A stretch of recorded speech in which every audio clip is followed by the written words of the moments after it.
नारायण। बोलिए श्रीमद्भागवत भगवान की जय। बोलिए श्री कृष्णचंद्र महाराज की जय। बोलिए श्री सद्गुरुदेव भगवान की जय। नारायणं नमस्कृत्य नरं चैव नरोत्तमं देवीं सरस्वतीं व्यासं ततो जयमुदीरये। नारायण। आप सभी भगवान के प्रेमी जन हमारे साथ श्रीमद् भागवत जी के महात्म्य का दूसरा अध्याय श्रवण कर रहे हैं, जिसमें श्री नारद जी महाराज भक्ति का दुख दूर करने का उद्योग कर रहे हैं।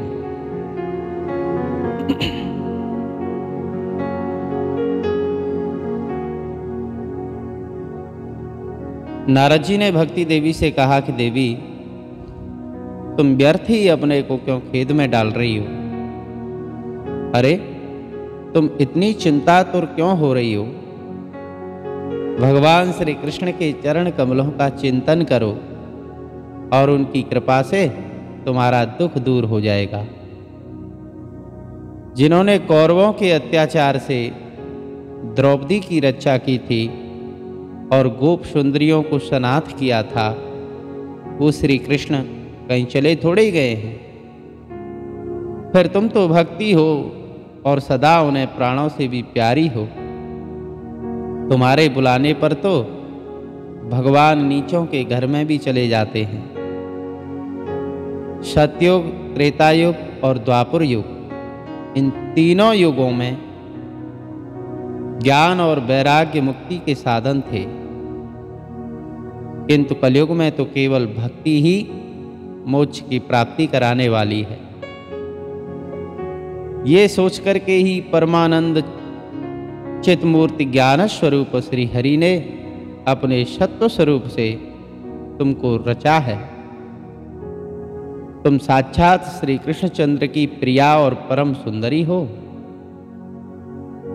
एक बार जब तुमने हाथ जोड़ करके भगवान से पूछा कि मैं क्या करूं, तो भगवान ने तुम्हें आज्ञा दी थी कि मेरे भक्तों का पोषण करो। तुमने भगवान की वो आज्ञा स्वीकार कर ली।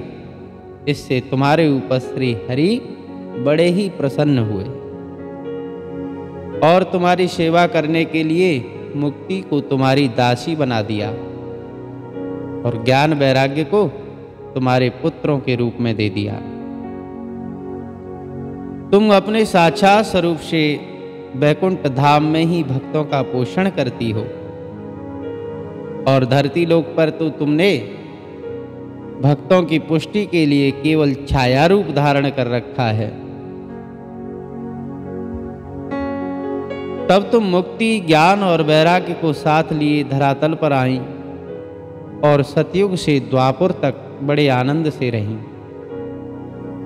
कलयुग में तुम्हारी दासी मुक्ति पाखंड रूप रोग से पीड़ित होकर के क्षीण होने लगी थी, इसलिए वो तो तुम्हारी ही आज्ञा से वैकुंठ लोक चली गई। इस लोक में भी तुम्हारे स्मरण करने से वो आती है और फिर चली जाती है, किंतु इन ज्ञान वैराग्य को तुमने पुत्र मान करके अपने पास ही रख छोड़ा है। फिर भी कलयुग में इनकी उपेक्षा होने के कारण तुम्हारे ये पुत्र उत्साहहीन हो गए हैं और वृद्ध हो गए हैं। फिर भी तुम चिंता मत करो, मैं इनके नव जीवन का उपाय सोचता हूं। हे सुमुखी, कलयुग के समान कोई दूसरा युग नहीं है। इस युग में मैं तुम्हें घर घर में प्रत्येक पुरुष के हृदय में स्थापित कर दूंगा। नारद जी ने भक्ति देवी के लिए प्रतिज्ञा की। कहा कि देखो, अन्य सब धर्मों को दबा करके भक्ति विषयक महोत्सवों को आगे रख करके यदि मैंने लोक में तुम्हारा प्रचार नहीं किया तो मैं हरि का दास नहीं कहलाऊंगा। इस कलयुग में जीव तुमसे युक्त होंगे और पापी होने पर भी बेखटके भगवान श्री कृष्ण के अभय धाम को प्राप्त होंगे। इनके हृदय में प्रेमैक रूपा भक्ति निवास करती है। वो शुद्ध अंतःकरण वाले पुरुष सपने में भी यमराज का दर्शन नहीं करते। जिनके हृदय में भक्ति का निवास है उनको प्रेत, पिशाच, राक्षस या दैत्य आदि कोई भी क्यों ना हो, उसको कोई स्पर्श नहीं कर सकता। भगवान तप, वेद अध्ययन, ज्ञान और कर्म आदि से किसी के साधन करने से वश में नहीं हो सकते। वो तो केवल भक्ति से ही वश में होते हैं। इसमें गोपियां प्रमाण है। मनुष्यों का हजारों जन्मों के पुण्य प्रताप से ही भक्ति में प्रेम होता है। कलयुग में केवल भक्ति ही सार है।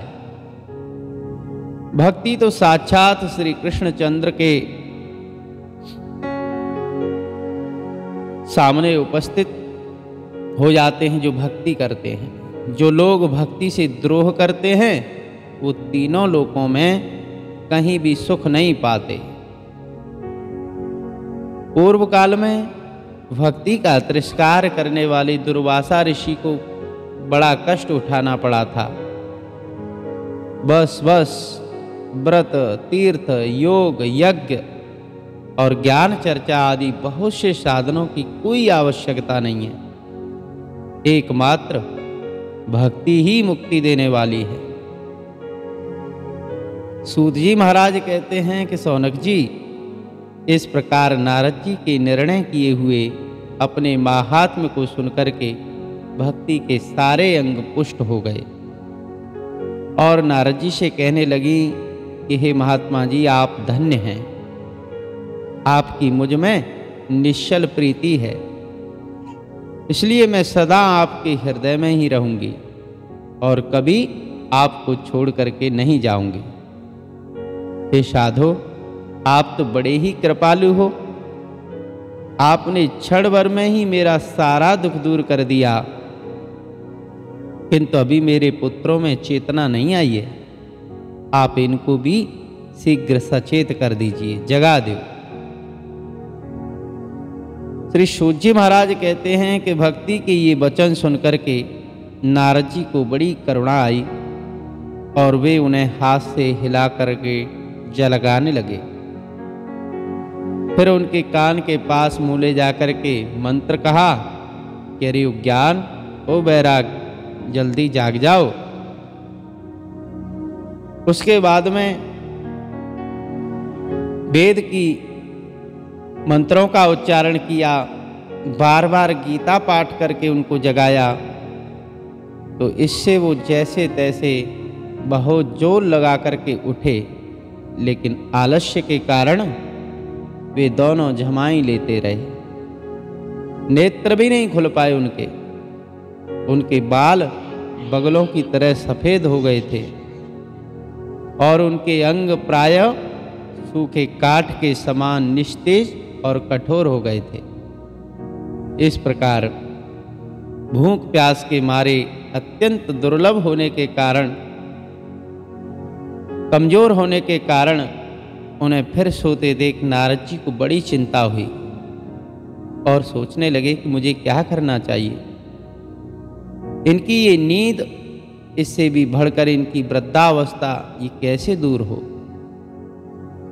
सूत जी महाराज कहते हैं, सौनक जी, इस प्रकार चिंता करते करते वे भगवान का स्मरण करने लगे और उसी समय ये आकाशवाणी हुई कि हे महात्मा, तुम खेद मत करो, तुम्हारा ये उद्योग निस्संदेह ही सफल होगा। हे देवर्षि, इसके लिए तुम एक सत्कर्म करो और वो कर्म तुम्हें संत शिरोमणि महान भाव ही बताएंगे। उस सत्कर्म का अनुष्ठान करते ही क्षण भर में इनकी नींद और वृद्धावस्था चली जाएगी और भक्ति का सब ओर प्रचार हो जाएगा। ये आकाशवाणी वहां उपस्थित सभी ने सुनी। इससे नारद जी को बड़ा आश्चर्य हुआ और कहने लगे कि मुझे तो इसका कुछ मतलब समझ में नहीं आया है। इस आकाशवाणी ने भी गुप्त रूप में ही बात कही है। ये नहीं बताया कि वो कौन सा साधन होगा जिससे इनका कार्य सिद्ध होए, और वे संत न जाने कहाँ मिलेंगे, किस प्रकार उस साधन को बताएंगे। अब आकाशवाणी ने जो कुछ कहा है उसी के अनुसार मुझे काम करना चाहिए, लेकिन क्या करूं? सूत जी महाराज कहते हैं, सौनक जी, तब ज्ञान वैराग्य दोनों को वहीं छोड़ करके नारद मुनि वहां से चल पड़े और प्रत्येक तीर्थ में जा करके मार्ग में मिलने वाले महात्माओं से वो साधन पूछने लगे। उनकी उस बात को सुनते तो सब थे, लेकिन उसके विषय में कोई कुछ भी उत्तर नहीं देता। किन्हीं ने उसे असाध्य बताया, कोई बोले कि इसका ठीक ठीक पता लगाना तो बड़ा कठिन है, कोई सुन करके चुप रह गए और कोई तो अपनी अवज्ञा होने के कारण बात को टाल टूलते रहे। त्रिलोकी में महान आश्चर्यजनक हाहाकार मच गया। लोग बाग आपस में कानाफूसी करने लगे कि जब वेदांत श्रवण से, गीता पाठ से भक्ति, ज्ञान और वैराग्य तीनों नहीं जगाए जा सके, तब और कोई उपाय नहीं हो सकता। अरे स्वयं योगीराज नारद जी को भी जिसका ज्ञान नहीं है, उसे दूसरे संसारी लोग कैसे बता सकते हैं? इस प्रकार जिन जिन ऋषियों से इसके विषय में पूछा गया, उन्होंने निर्णय करके यही कहा कि ये बात दुसाध्य ही है। तब नारद जी बहुत चिंतातुर हुए और बद्री वन में आए। ज्ञान वैराग्य को जगाने के लिए वहां उन्होंने ये निश्चय किया कि मैं तपस्या करूंगा। इसी समय उन्हें अपने सामने करोड़ों सूर्यों के समान तेजस्वी सनकादिक महात्मा दिखाई दिए। उन्हें देख करके श्री नारद जी कहने लगे कि महात्माओं, इस समय बड़े भाग्य से मेरा आप लोगों के साथ समागम हुआ है। आप मुझ पर कृपा करके शीघ्र ही वो साधन बताइए। आप सभी लोग बड़े योगी हैं, बुद्धिमान हैं, विद्वान हैं, और आप देखने में 5-5 वर्ष के बालक से जान पड़ते हैं, लेकिन आप सबके दादा हो, पूर्वजों के भी पूर्वज हो। आप लोग सदा बैकुंठ धाम में रहते हो, निरंतर हरि संकीर्तन में तत्पर रहते हो और भगवत लीलामृत का रसास्वादन करके सदा उसी में आनंदित रहते हैं। और एकमात्र भगवान की कथा ही आपके जीवन का आधार है। हरि शरणम यानी भगवान ही हमारे रक्षक हैं।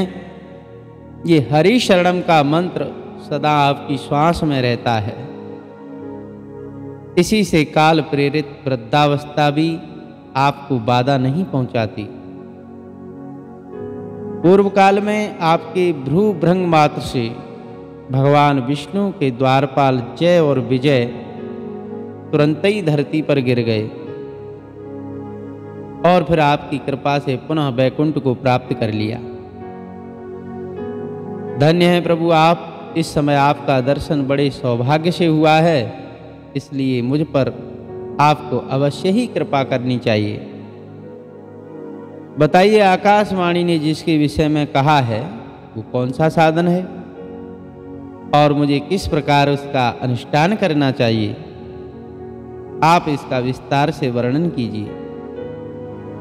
भक्ति, ज्ञान और वैराग्य को कैसे सुख मिल सकता है और किस प्रकार इनकी प्रेम पूर्वक सभी वर्णों में प्रतिष्ठा की जा सकती है। तो सनकादिक महात्माओं ने कहा कि देवर्षि, आप चिंता न करें, मन में प्रसन्न हो, और उनके उद्धार का एक सरल उपाय तो पहले से ही है। नारद जी, आप धन्य हैं, आप तो विरक्तों के शिरोमणि हैं, श्री कृष्ण दासों के शाश्वत पथ प्रदर्शक एवं भक्ति योग के भास्कर हैं। आप भक्ति के लिए जो उद्योग कर रहे हैं, ये आपके लिए कोई आश्चर्य की बात नहीं समझनी चाहिए। भगवान के भक्त के लिए तो भक्ति की सम्यक स्थापना करना सदा उचित ही है। ऋषियों ने संसार में अनेकों मार्ग प्रकट किए हैं, किंतु वे सभी कष्ट साध्य हैं। परिणाम में प्रायः स्वर्ग की ही प्राप्ति कराने वाले हैं। अभी तक भगवान की प्राप्ति कराने वाला मार्ग तो गुप्त ही रहा है। उसका उपदेश करने वाला पुरुष प्रायः भाग्य से ही मिलता है। आपको आकाशवाणी ने जिस सत्कर्म का संकेत किया है, उसको हम बतलाते हैं, और आप प्रसन्न और समाहित चित्त होकर के उसको सुनो।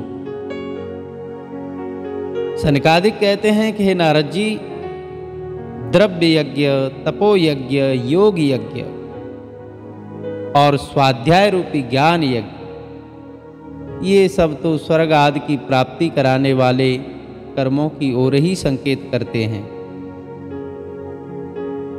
पंडितों ने ज्ञान यज्ञ को ही सत्कर्म यानी मुक्ति देने वाला सूचक माना है, और वो मुक्ति देने वाला श्रीमद् भागवत का पारायण है, जिसका गायन सुखदेव आदि महान भावों ने किया है।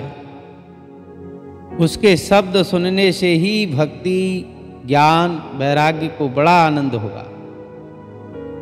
इससे ज्ञान वैराग्य का कष्ट मिट जाएगा।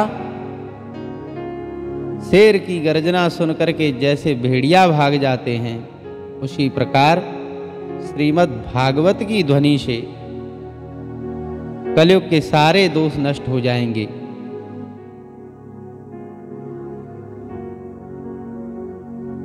तब प्रेम रस प्रवाहित करने वाली भक्ति, ज्ञान और वैराग्य को साथ लेकर के प्रत्येक घर और व्यक्ति के हृदय में क्रीड़ा करेगी।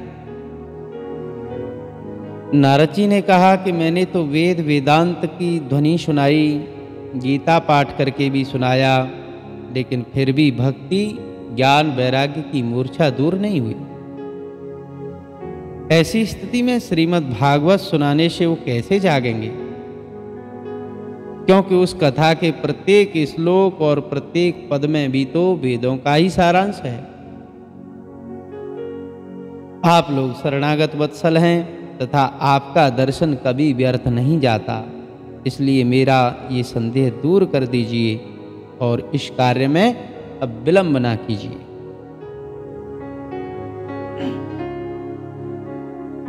सनकादिकों ने कहा कि श्रीमद् भागवत की कथा वेद और उपनिषदों के सार से ही बनी है, इसलिए उनसे अलग उनकी फल रूपा होने के कारण वो बड़ी उत्तम है। हे नारद जी, जिस प्रकार रस वृक्ष की जड़ से लेकर के शाखा पर्यंत रहता है, किंतु इस स्थिति में उसका आस्वादन नहीं किया जा सकता, और वही जब अलग होकर के फल के रूप में आता है, तब संसार में सबको प्रिय लगता है। दूध में घी रहता है, किंतु उस समय उसका अलग स्वाद नहीं मिलता, और वही जब उससे अलग हो जाता है तो देवताओं के लिए भी स्वाद वर्धक हो जाता है। खांड एक के ओर छोर और बीच में भी व्याप्त रहती है, तथापि अलग होने पर उसकी कुछ और ही मिठास होती है। ऐसी ये भागवत की कथा है। ये भागवत पुराण वेदों के समान है। श्री व्यासदेव ने इसे भक्ति, ज्ञान और वैराग्य की स्थापना के लिए प्रकाशित किया है। पूर्व काल में जिस समय वेद वेदांत के पारगामी और गीता की भी रचना करने वाले भगवान व्यासदेव खिन्न होकर के अज्ञान समुद्र में गोते खा रहे थे। तो उस समय आपने ही उन्हें 4 श्लोकों में इसका उपदेश किया था और उसे सुनते ही उनकी सारी चिंता दूर हो गई थी। फिर इसमें आपको आश्चर्य क्यों हो रहा है जो आप हमसे प्रश्न कर रहे हो?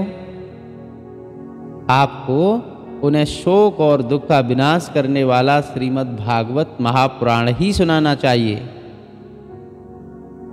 नारद जी ने कहा कि हे महात्माओं, आपका दर्शन जीव के संपूर्ण पापों को तत्काल नष्ट कर देता है और जो संसार दुख रूप दावानल से तप रहे हैं उन पर शीघ्र ही शांति की शीतल वर्षा करता है।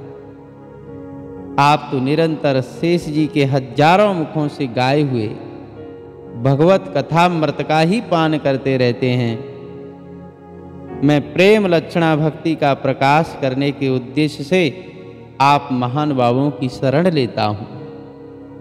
जब अनेक जन्मों के संचित पुण्य पुंज का उदय होने से मनुष्य को सत्संग मिलता है, तब वह उसके अज्ञान जनित मोह और मदरूपी अंधकार का नाश करके विवेक उदय होता है।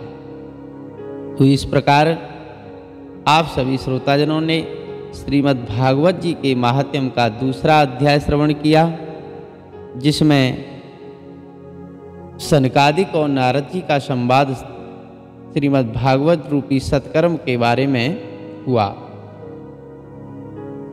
अब इससे आगे की कथा अगले भाग में हम लेकर के आएंगे। आप सभी भक्तजन हमारे इस चैनल को सब्सक्राइब करें और लाइक करें। इस वीडियो को शेयर भी करें दूसरों के पास में, जिससे कि वो भी कथामृत का पान कर सकें। और कोई सुझाव देना होए तो आप सभी भक्त कमेंट के माध्यम से हमें सुझाव भी दे सकते हैं। बोलिए श्री सच्चिदानंद भगवान की जय। बोलिए श्रीमद्भागवत भगवान की जय।